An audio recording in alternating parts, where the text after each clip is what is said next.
Christmas." He said nothing further till he added, "Well, I'll say no more to you about it till that time."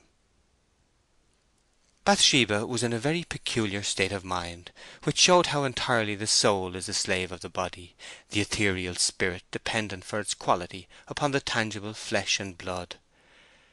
It is hardly too much to say that she felt coerced by a force stronger than her own will, not only into the act of promising upon this singularly remote and vague matter, but into the emotion of fancying that she ought to promise.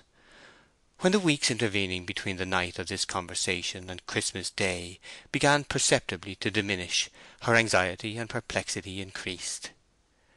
One day she was led by an accident into an oddly confidential dialogue with Gabriel about her difficulty.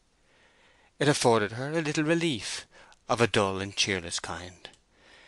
They were auditing accounts, and something occurred in the course of their labours which led Oak to say, speaking of Boldwood, "He'll never forget you, ma'am, never." Then out came her trouble before she was aware, and she told him how she had again got into the toils, what Boldwood had asked her, and how he was expecting her assent. "The most mournful reason of all for my agreeing to it," she said sadly, "and the true reason why I think to do so for good or for evil, is this. It is a thing I have not breathed to a living soul as yet. I believe that if I don't give my word, he'll go out of his mind."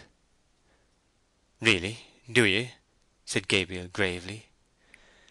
"I believe this," she continued with reckless frankness, "and heaven knows I say it in a spirit the very reverse of vain, for I am grieved and troubled to my soul about it. I believe I hold that man's future in my hand. His career depends entirely upon my treatment of him. Oh, Gabriel, I tremble at my responsibility, for it is terrible." "Well, I think this much, ma'am, as I told you years ago," said Oak, "that his life is a total blank whenever he isn't hoping free. But I can't suppose. I hope that nothing so dreadful hangs on to it as you fancy. His natural manner has always been dark and strange, you know. But since the case is so sad and odd-like, why don't you give the conditional promise? I think I would." "But is it right? Some rash acts of my past life have taught me that a watched woman must have very much circumspection to retain only a very little credit, and I do want and long to be discreet in this. And 6 years! Why, we may all be in our graves by that time, even if Mr. Troy does not come back again, which he may not impossibly do. Such thoughts give a sort of absurdity to the scheme. Now, isn't it preposterous, Gabriel? However he came to dream of it, I cannot think. But is it wrong? You know, you are older than I." "8 years older, ma'am." "Yes, 8 years. And is it wrong?" "Perhaps it would be an uncommon agreement for a man and woman to make. I don't see anything really wrong about it," said Oak slowly. "In fact, the very thing that makes it doubtful if you ought to marry him under any condition, that is, your not caring about him, for I may suppose—" "Yes, you may suppose that love is wanting," she said shortly. "Love is an utterly bygone, sorry, worn-out, miserable thing with me, for him or any one else." "Well, your want of love seems to me the one thing that takes away harm from such an agreement with him. If wild heat had to do with it, making you long to overcome the awkwardness about your husband's vanishing, it mid be wrong. But a cold-hearted agreement to oblige a man seems different somehow. The real sin, ma'am, in my mind, lies in thinking of ever wedding with a man you don't love, honest and true." "That I'm willing to pay the penalty of," said Bathsheba firmly. "You know, Gabriel, this is what I cannot get off my conscience, that I once seriously injured him in sheer idleness. If I had never played a trick upon him, he would never have wanted to marry me. Oh, if I could only pay some heavy damages in money to him for the harm I did, and so get the sin off my soul that way! Well, there's the debt, which can only be discharged in one way, and I believe I am bound to do it if it honestly lies in my power, without any consideration of my own future at all. When a rake gambles away his expectations, the fact that it is an inconvenient debt doesn't make him the less liable. I have been a rake, and the single point I ask you is, considering that my own scruples, and the fact that in the eye of the law my husband is only missing, will keep any man from marrying me until 7 years have passed, Am I free to entertain such an idea, even though 'tis a sort of penance? For it will be that.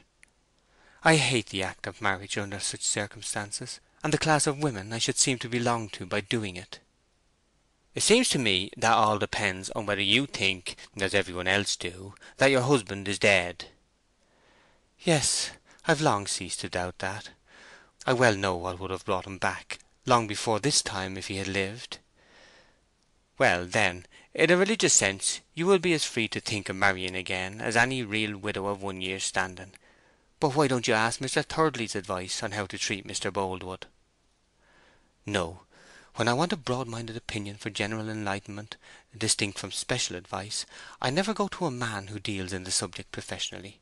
So I like the parson's opinion on the law, the lawyer's on doctoring, the doctor's on business, and my business man's, that is, yours, on morals." "And on love?" "My own." "I'm afraid there's a hitch in that argument," said Oak, with a grave smile.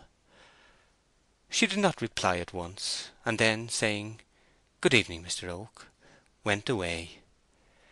She had spoken frankly, and neither asked nor expected any reply from Gabriel more satisfactory than that she had obtained. Yet in the centremost parts of her complicated heart there existed at this minute a little pang of disappointment, for a reason she would not allow herself to recognize. Oak had not once wished her free that he might marry her himself.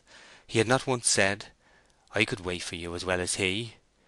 That was the insect's sting. Not that she would have listened to any such hypothesis. Oh no, for wasn't she saying all the time that such thoughts of the future were improper, and wasn't Gabriel far too poor a man to speak sentiment to her?